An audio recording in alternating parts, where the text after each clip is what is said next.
Hey everybody, happy Saturday. Hope you guys are doing well. It's a beautiful day out here. It's a little bit cool, a little breeze, a little cloud cover here in DC, which is very pleasant. So anyway, massive information about communication breakdowns yesterday and computer systems talking to each other, which led to multiple businesses across the globe having glitches in completing tasks and just communication all the way around.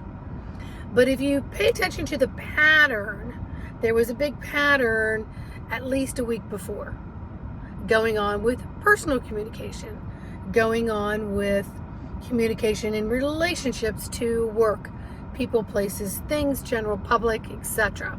For example, I messaged my doctor's office 2 weeks ago. I need the lab work, faxed over to my lab. I even listed what the labs were. A few days before the tests were supposed to be done, they didn't send it over, so I had to make more calls on that to find out they're going to put it in the portal for me to print. I explained I can't get it from the portal, which is why you need to fax it directly to the lab. Then they say they faxed it, and then they're missing half the labs that I literally laid out for them. And so when I point that out, then they send me a note back saying we sent it. And I say, you're missing the labs. And then they respond with, and I was missing the lipid panel for my cholesterol. They respond with, your HIV request test is now in the queue. So you'll be tested for that. I'm like, well, alrighty then. Okay, well, let's definitely get that HIV test done for myself. But could you give me a side of lipid panel profile too, please? So anyway, it was quite the joke. And even after that, it still wasn't completed. And I had to call again. And then they had to call and catch the lab before the blood was completed.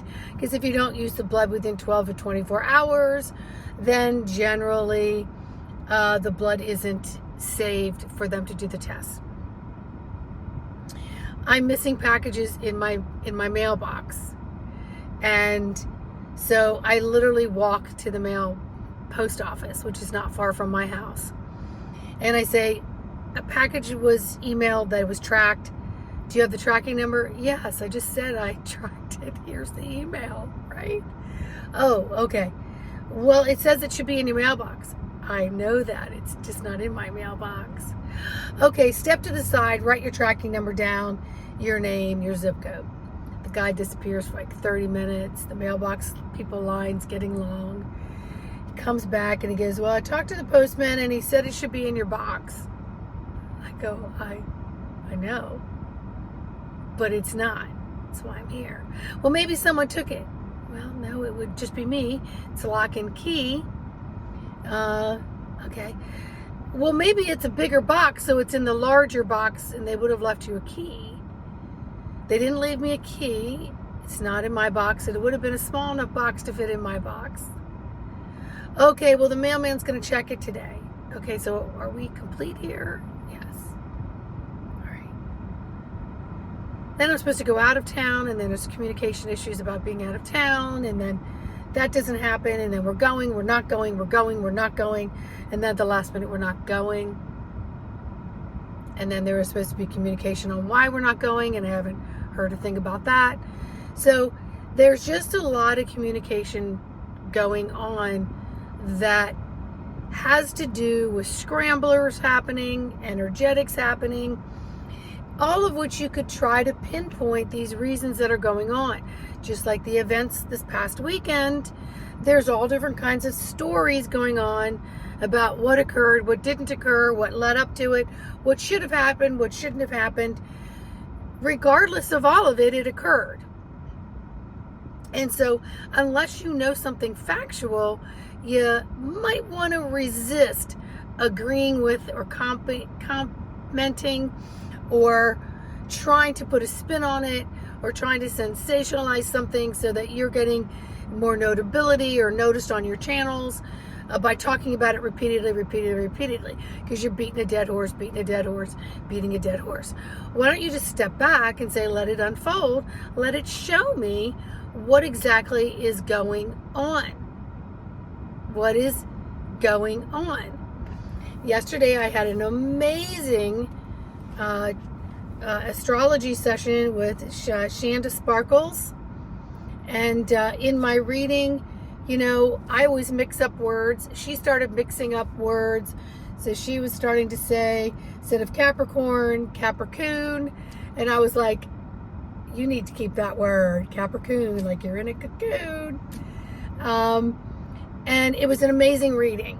So if any of you are looking to get a good astrology reading with multiple different types of astrology that she does, with her own personal intuitive twist to it, I'll put her link in the description.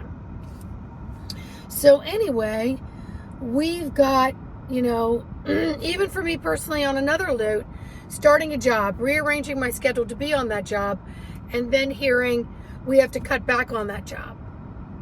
This has happened twice in the last 3 months to 3 different jobs.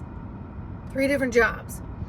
Nobody's dotting their I's and crossing their T's to complete a task, to complete a communication closure so that everybody across the board is clear. We've got a lot of people out there feeling extremely lonely and isolated. I feel one of them.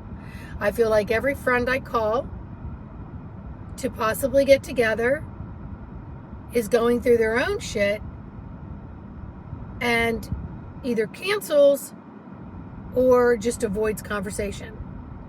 So I'm kind of learning who I can lean on and who I can't. And the leaning not on is growing rapidly. So once again, we come back to the soloist. We come back with, how do I tweak the me, myself, and I?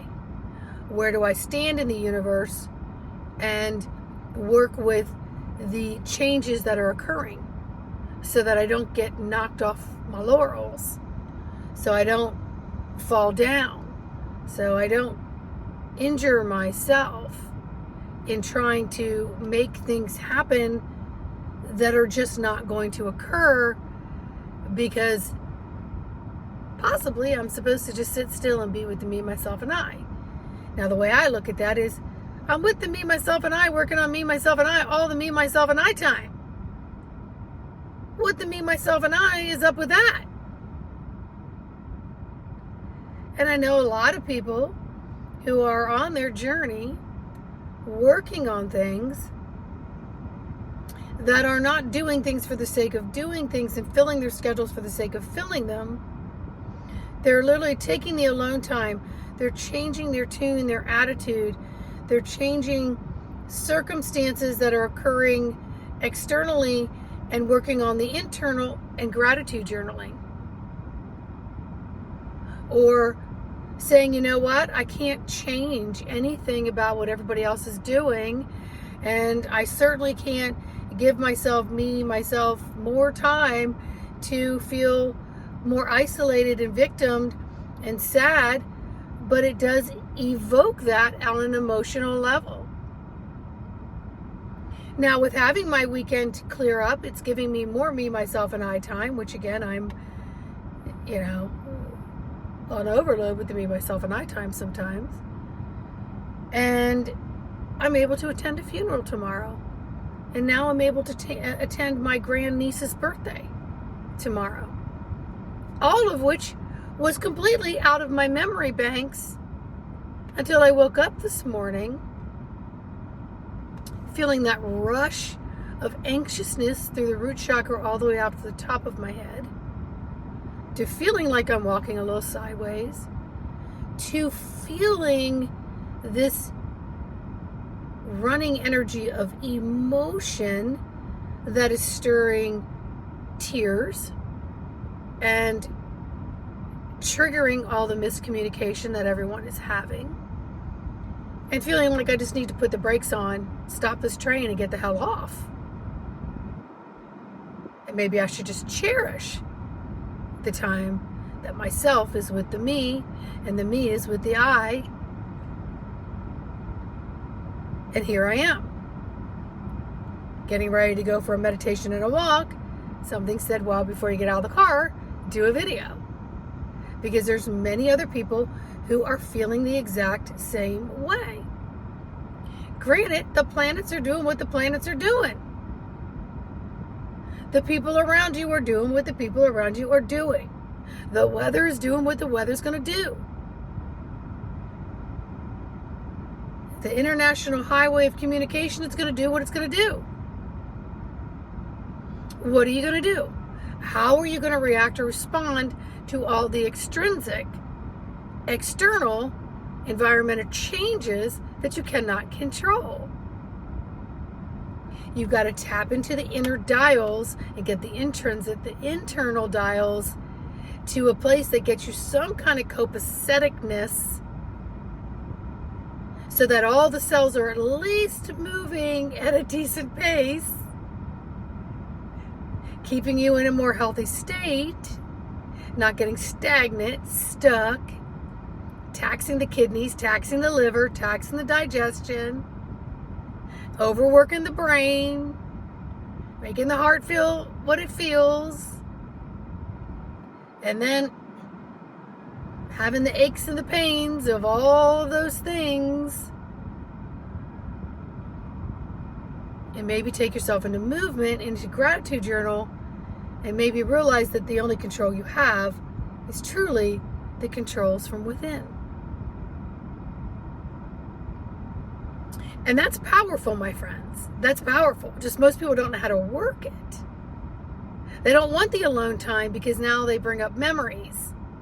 And the memories and the emotions create things that make you uncomfortable, and you just want to go do, so that you can keep yourself productive, but maybe it's actually counterproductive at this energetic juncture. With the jumpster. And then you need to dig into your dumpster and get rid of all the shit that doesn't serve you. So there have been times when I've been so busy that I can't get out for a walk. And now I've got times where I can go out for a walk. Or I dedicate my time for a walk because I set my intentions to it. I could have gone to the gym where I joined, and I'm recently going, trying to do a few things and get over the fact that maybe one set of reps is about all this body's going to give me. And I need to just accept the fact that I'm building back up instead of getting frustrated and tearing myself down, saying, what a loser, you can't even do 10 reps with 30 pounds on your quads without crying like a baby or moping. No, you gotta say, hey man, the other day it was killing me at 7 and I got to 10 today, and the other day I got to 2 reps, 2 sets of reps. I was like, yeah, all right. My body's getting reacquainted with itself when it was in better shape.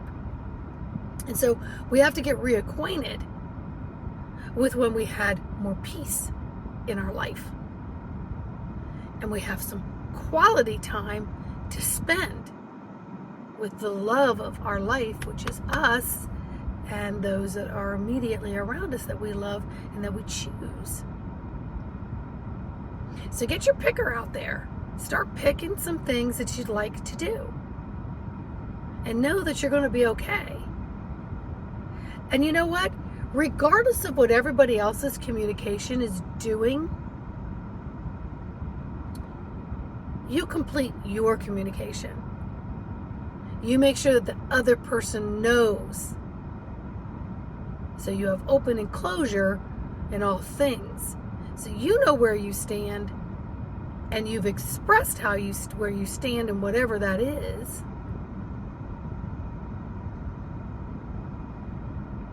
And even if someone gives you those blank stares back, like the mailman this morning at the post office and the people at the doctor's office, and you know what? That's a real cue for people being on overload. And so now they're living in their autopilot mind. So let's get out of the autopilot mind and get into the conscious mind. And let's intentionally stay there. See how long you can stay there and then come back to it as often as you feel and see yourself drifting into the automatic mind. When I go for my walks, I will do intentional walking. Sometimes I'll intentionally walk backwards. Sometimes I'll walk where I'm really putting emphasis on the movement of my foot. And I'll get to maybe 25 steps, and then I carry on the way I was out of habit, out of subconscious memory of how the body moves. And then I click myself right back into it. See what presents for you. Let me know how you're doing in the comments. Please share this video for those who are going through so much right now. Also, you guys know I offer sessions. I have summer specials. I don't need to keep telling you that. And the more of you that get on my books, the more of you are going to be able to tap in and communicate so much better within yourself. And then you'll subtly feel and see and sense the difference. So get in tune, because the time to align is now. The time to align is now. Like, subscribe, and share. Comment. See y'all on the next video.